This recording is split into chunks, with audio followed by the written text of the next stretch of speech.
प्यारे विद्यार्थियों, पिछले लेसन में हमने पढ़ा था विद्युत ऊर्जा के बारे में, विद्युत ऊर्जा और विद्युत ऊर्जा की इकाई आदि के बारे में पढ़ा था। आज हम बात करेंगे विद्युत शक्ति के बारे में। विद्युत शक्ति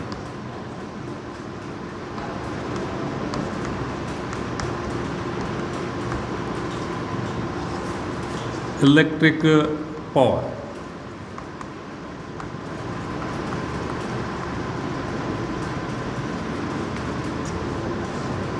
आपने कार्य, ऊर्जा और शक्ति तीनों के संबंधों का जो है भौतिक विज्ञान के 9वीं के अध्याय में पढ़ा होगा। तो उसी से संबंधित बात कर रहे हैं विद्युत शक्ति की। शक्ति की परिभाषा आपने शायद पहले पढ़ रखी हो, नहीं तो मैं दोबारा बता दूं। शक्ति का मतलब होता है कार्य करने की दर। इकाई समय में किए गए कार्य को हम शक्ति कहते हैं, यानी कार्य कितनी तीव्रता से, कितना तेज़ी से किया जा रहा है, वो शक्ति को दर्शाता है। तो यदि शाब्दिक परिभाषा इसकी हम कहें तो वो क्या है? इकाई समय में किए गए कार्य को, इकाई समय में किए गए कार्य को शक्ति है। कार्य को शक्ति कहते हैं।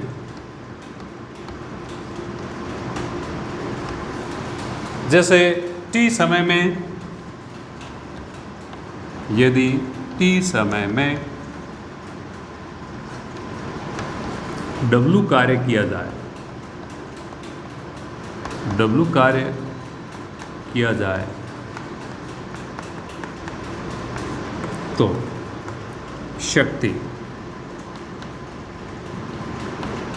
शक्ति को हम P से दिखाते हैं। शक्ति बराबर होगा कार्य बटे कार्य करने में लगा समय।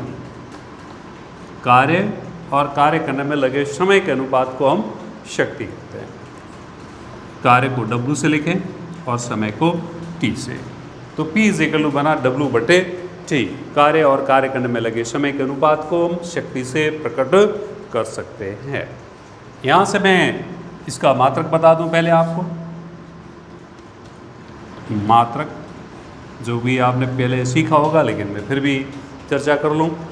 कार्य की इकाई, कार्य की ऐसा ही इकाई होती है जूल। कार्य का ऐसा ही मात्रक होता है जूल, और समय का होता है सेकंड। जूल प्रति सेकंड। जूल को J से लिखते हैं, सेकंड को S से। J और सेकंड को ऊपर ले जाना चाहो तो JS-1। और जूल प्रति सेकंड को एक वर्ड, वन वर्ड में अपन उसको प्रकट करना चाहें तो इसके लिए वन वर्ड है, तो वो है वाट, जिसको हम W से डिनोट करते हैं। शक्ति का मात्रक बना वाट। वाट भी वैज्ञानिक का नाम, जेम्स वाट, जिसने भाप इंजन की खोज की थी, उन्होंने, उनकी स्मृति में शक्ति का मात्रक दिया गया वाट। वाट को W से प्रकट करते हैं और वाट बराबर है जूल प्रति सेकंड के। अब यदि हम पिछले लेसन पे जाएं, पिछला जो हमारा सेशन था जिसमें हमने विद्युत ऊर्जा के बारे में बात की थी, उस विद्युत ऊर्जा से बात करें। जूल तापमान नियम पढ़ा था ना। जूल तापमान नियम में बात हुई थी कि विद्युत ऊर्जा जब कहीं से संचारित होती है, विद्युत धारा कहीं से बहती है, तो उसमें वे ऊर्जा के लिए W का मान आया था VIT, यह आया था I² RT या V² बटे RT। यदि V वोल्ट पर I मान की धारा T समय तक जब प्रवाहित की जाती है तो व्यय ऊर्जा का मान होता है VIT। ये विभवांतर धारा और समय के पदों में, और धारा और प्रतिरोध दिया हुआ हो तो I² RT, विभवांतर और प्रतिरोध दिया हुआ हो तो V² बटे R × T। इस संबंध से हम कार्य की गणना कर सकते हैं। यदि कार्य के इस मान को आप इसमें लिखें तो बनेगा P = W/T। W का मान लिखें VIT/T। क्या होगा भाई? क्या हो सकता है, अंश में टी है, हर में भी टी है। If T this T will be cancel by this T, तो बनेगा v इंटू आई। विभवांतर और धारा के गुणनफल को हम शक्ति कह सकते हैं। विद्युत शक्ति का मान होगा v इंटू आई, विभवांतर गुणा धारा। और यहाँ यदि ये वाला रिलेशन ले लें, आई स्क्वायर आर टी, या v का मान लिख दें, चूँकि ओम नियम से हम जानते हैं, ओम नियम हमने इस पाठ के में पढ़ा है शुरुआत में कि v इज इक्वल टू होता है आई आर, तो p इज इक्वल टू बनेगा I R into I is equal to बनेगा आई स्क्वायर आर। शक्ति का मान बना। अब शक्ति की गणना करने के लिए धारा और प्रतिरोध दिए हुए हैं, तो ये संबंध काम आ जाएगा। तो यहाँ से अपन शक्ति की गणना कर सकते हैं। v और i दिया हुआ है तो v इंटू आई, और i और r दिया हुआ है तो आई स्क्वायर आर। ये शक्ति का संबंध आ गया। अब जो यंत्र होते हैं ना, विद्युत के जितने भी इक्विपमेंट है, जितने भी यंत्र है, जैसे बल्ब है, पंखा है, ट्यूबलाइट है, इन सभी यंत्रों पर उनकी शक्ति लिखी होती है। जैसे लिखा हुआ है एक बल्ब पर, आप देख लाओगे बाजार से तो बल्ब पे इस तरह से कुछ लिखा होगा,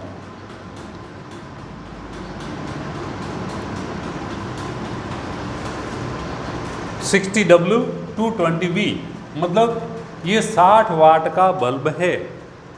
जिसका अर्थ क्या है? जिसका अर्थ ये है कि इस बल्ब में 60 जूल ऊर्जा व्यय होती है 1 सेकंड में। कब? जब ये कनेक्ट किया जाता है 220 वोल्ट के स्रोत से। विद्युत का जो स्रोत है वो कितने वोल्ट का है?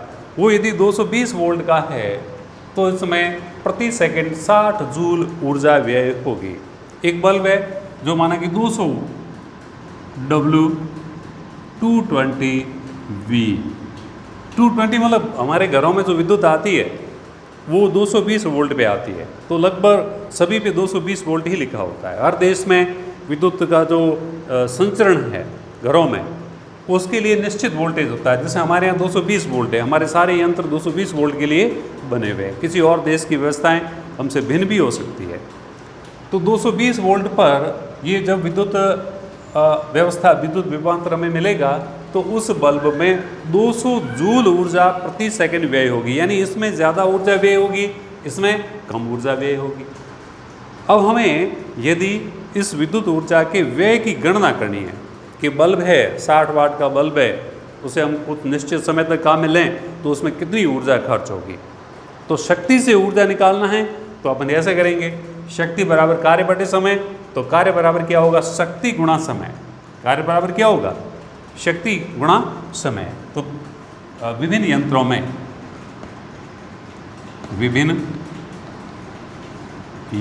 में विद्युत ऊर्जा व्यय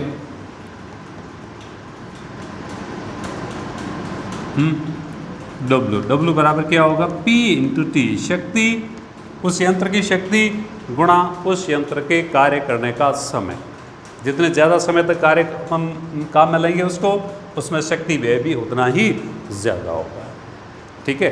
अब शक्ति की जो इकाइयां हैं उस पर अपन यदि बात करें तो ये तो शक्ति का जो मात्रक है, जैसे अपन ने ये लिया वाट, ये छोटा मात्रक है, बड़ा मात्रक भी हो सकते हैं इसके।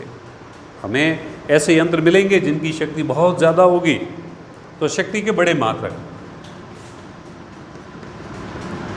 शक्ति के बड़े मात्रक, बड़ी इकाइयाँ क्या? जैसे 1000 वाट हो तो 1000 वाट को हम 1000 के लिए एक उपसर्ग प्रीफिक्स लगता है किलो। 1000 वाट को हम क्या कहेंगे? कहेंगे 1 किलो वाट। 1 किलो, 1000 के लिए किलो होता है, किलो वाट। 1 KW, किलो के लिए KW। यदि ये इस तरह से हो 1000, 10,000, लाख, 10 लाख वाट हो, 10 लाख वाट हो ना, तो उसको कहते हैं मेगा। उसके लिए वर्ड है मेगा, मेगावाट, जिसको MW, मेगा के लिए कैपिटल M काम होता है। तो बड़ी यदि शक्तियाँ हैं तो उनके लिए बड़े मात्रक काम में लेते हैं और उसे अपन 1 किलोवाट बड़ा मात्रक है और 1 मेगावाट बड़ा है, इससे बड़े भी मात्रक हो सकते हैं। अपने लिए इतनी जानकारी पर्याप्त है। विद्युत ऊर्जा का जो आपने मात्रक जाना है वो कार्य का मात्रक और ऊर्जा का मात्रक एक ही होता है, वो जूल होता है। लेकिन जो व्यापारिक इकाई है ऊर्जा की, व्यापारिक इकाई ऊर्जा की विद्युत ऊर्जा की व्यापारिक इकाई, व्यापारिक इकाई जैसे कि अपने घरों में जो बिल आता है ना, कितनी ऊर्जा आपने खर्च की, वो जूल में लिखा हुआ नहीं आता। एक और इकाई होती है अर्ग, अर्ग में लिखा हुआ नहीं आता, वो लिखा आता है यूनिट में, कितने यूनिट खर्चा आया, कितने इकाई खर्चा आया। तो यूनिट क्या है, वो बड़ी इकाई है। तो विद्युत ऊर्जा की व्यापारिक इकाई वो होती है किलोवाट इंटू घंटा, किलो वाट गुणा घंटा। जैसे हम लिखते हैं KWH, ऐसा लिख सकते हैं। अब इसको यदि हमें जूल में रूपांतरित करना है, देखो विद्युत ऊर्जा की जो ऐसा इकाई है वो तो जूल ही है, लेकिन सुविधा के लिए एक व्यापारिक इकाई बनाएगी ये किलोवाट घंटा। अब ये उसमें इसको कन्वर्ट करना है तो देखो आप किलो को वाट में बदलना है, नहीं किलो हटाना है तो 1000 से गुणा करना पड़ेगा, ये 1000 वाट हो गया। और समय को यदि सेकंड में बदलना है, घंटों को किस में बदलना है, सेकंड में, तो 1 घंटे में 60 मिनट होते हैं ना, और 1 मिनट में 60 सेकंड होते हैं। तो 1 घंटे में सेकंड कितने बनेंगे, 60 गुणा 60, 2 बार 60 लिखा।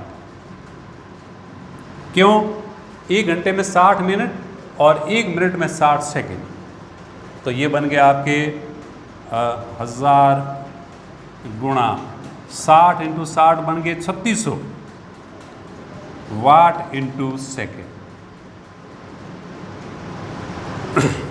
है ना। और अब ये इसको मैं लिखूंगा, देखो 36 गुणा ये 10 की घात में लिखना भी आपको गणित में आता होगा। यहाँ पीछे कितनी 0 है, 1 ये 2, यहाँ कितने 3, 1 2 3 4 और 5, तो इसको मैं ऐसे लिखूंगा 36 गुणा 10 की घात 5। और वाट इंटू सेकेंड को कहते हैं जूल। वाट देखो, ये देखो वाट प्रति सेकंड को, ये जूल प्रति सेकंड को कहते हैं वाट, जूल प्रति सेकंड को कहते हैं वाट। और वाट इंटू सेकंड, यदि सेकंड का उधर गुणा करो, देखो J/S is equal to W, तो J बराबर क्या होगा, W गुणा S। वाट इंटू सेकंड को क्या कहते हैं, जूल कहते हैं। तो इसकी जगह मैं क्या लिखूं, जूल। तो 1 किलोवाट इंटू घंटा 1 kWh, 1 किलोवाट इंटू घंटा में कितने जूल होते हैं, 36 गुणा 10 की घात 5 जूल होते हैं। इसमें ये दशमलव यहाँ इसको इधर लाते हैं तो आप ऐसा लिख सकते हो 3.6 गुणा 10 की घात 6 जूल, 3.6 गुणा 10 की घात 6 जूल, जूल को जे लिखते हैं। और 10 की घात 6 के लिए होता है मेगा। अब ये थोड़ा एडवांस बात आ रही है, याद रखने के लिए आगे के लिए काम आएगी।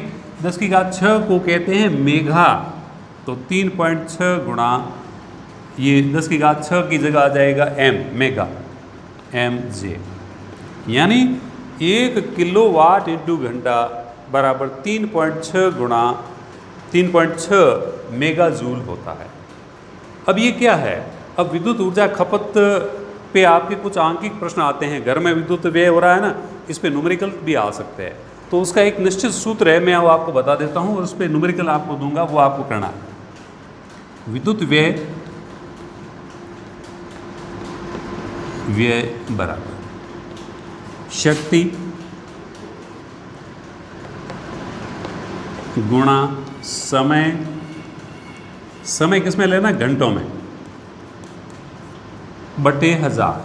अभी एक फॉर्मूला है जिसको आप याद रखिए कि भाई जो यंत्र है उसकी शक्ति कितनी है, 60 वाट का बल्ब है ठीक है। कितने समय तक काम में लिया आपने? 20 घंटे तक काम में लिया।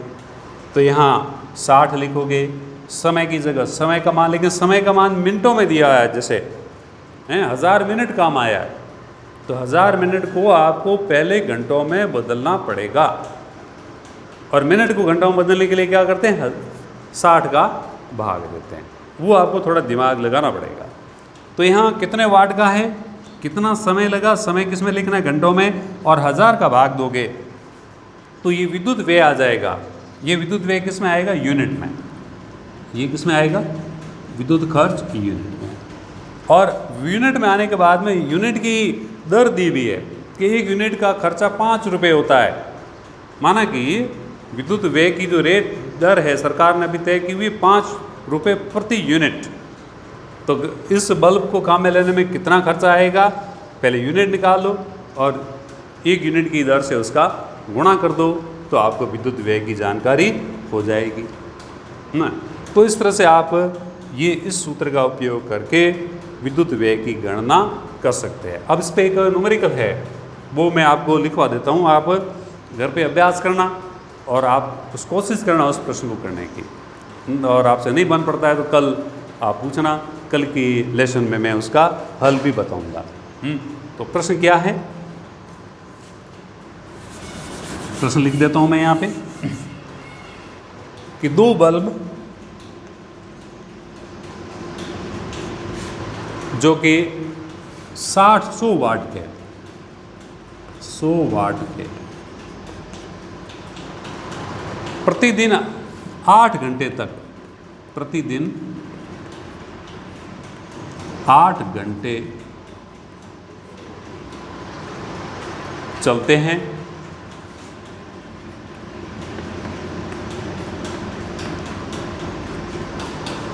एक महीने में कितनी विद्युत, एक माह में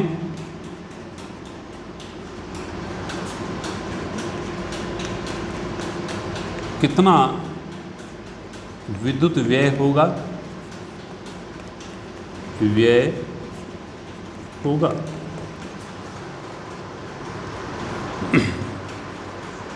यदि 1 यूनिट का, 1 यूनिट है ना, 1 यूनिट का मूल्य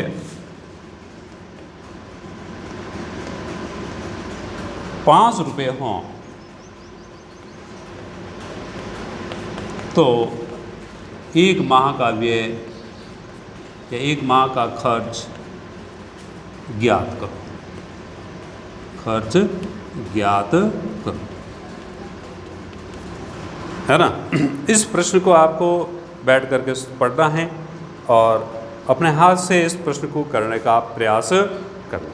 दोबारा बात करें अपन, आज जो मैंने बात की है विद्युत शक्ति, शक्ति मतलब कार्य करने की दर, कार्य करने की दर, कई समय में किए गए कार्य को शक्ति कहते हैं, यानी हम कितना फास्ट कार्य कर रहे हैं उसे हम शक्ति कहते हैं। तो शक्ति बराबर होता है कार्य बटे समय, और इसकी इकाई का निर्माण किया, इसकी इकाई होती है वाट, वाट का प्रतीक है W। विद्युत शक्ति के लिए हमने देखा कि विद्युत शक्ति का सूत्र होता है VI या I²R। कोई भी काम में लो, विभवांतर और धारा दी हुई है तो VI काम में लेंगे, और धारा और प्रतिरोध दिया हुआ है तो I²R। फिर जो विभिन्न यंत्रों में विद्युत व्यय की गणना करनी है तो शक्ति और समय के गुणनफल से ये विद्युत व्यय की गणना हो जाएगी। विद्युत शक्ति के लिए बड़े मात्रक भी है, किलोवाट और मेगावाट। विद्युत ऊर्जा का जो व्यापारिक इकाई है वो यूनिट है, क्या है भाई? किलोवाट इंटू घंटा, इसको यूनिट भी कहते हैं। किलोवाट इंटू घंटा को क्या बोलते हैं अपन? यूनिट। और 1 यूनिट है वो कितना होता है? 36 गुणा 10⁵ जूल या 3.6 मेगा जूल। आप इस पे जो न्यूमेरिकल है इसका अभ्यास करना, और ये जो बातें हैं आप सुन रहे हो ना, इन बातों को आप राइट डाउन करो, कॉपी में लिखो। हाथ से जब आप लिखोगे तो वो चीज़ आपको आपके मन मस्तिष्क में स्थायी याद हो जाएगी। तो लिखने का अभ्यास आप करना। इस प्रश्न को आप उतारिए, उतार करके इस प्रश्न को हल करने का प्रयास करो, और कल मैं इसका हल भी बताऊंगा। और पिछला जो आप पढ़ा है उसको भी दोहराते रहो। अध्ययन का जो सही तरीका यही है कि हम जो पहले पढ़े हैं उसको भी समय समय पे वापस देखते रहें। पूरा इतना गहरे से मत देखो, लेकिन जब आप पढ़ने बैठो तो कल या अब तक इस हफ्ते में क्या पढ़ा है, कॉपी के पन्ने पलटो। पन्ने पलटने से हमें वो चीज़ दिखती है, दिखते ही हमारे मस्तिष्क में वो चीज़ दोबारा स्मृति में आ जाती है। तो समय समय पे पन्ने पलटते रहिए, जो हमने पहले अच्छे से गहराई से पढ़ा है उसको, तो वो वापस स्थायी हो जाता है। तो इसी तरह से पढ़ाई को आप निरंतर रखिए। विद्यालय खुलने का जब भी समय आएगा आपको जानकारी दे दी जाएगी, लेकिन अभी आप इन्हीं जो किताबें आपके पास में हैं उसके स्वाध्याय और जो इस तरह से व्हाट्सएप के माध्यम से आपको जो लिंक भेज करके ये वर्चुअल क्लासों का प्रयास हो रहा है, इसके मदद से पढ़ने का प्रयास करो, क्योंकि अभी यही मात्र हमारे पास में पढ़ने का जरिया है। धन्यवाद।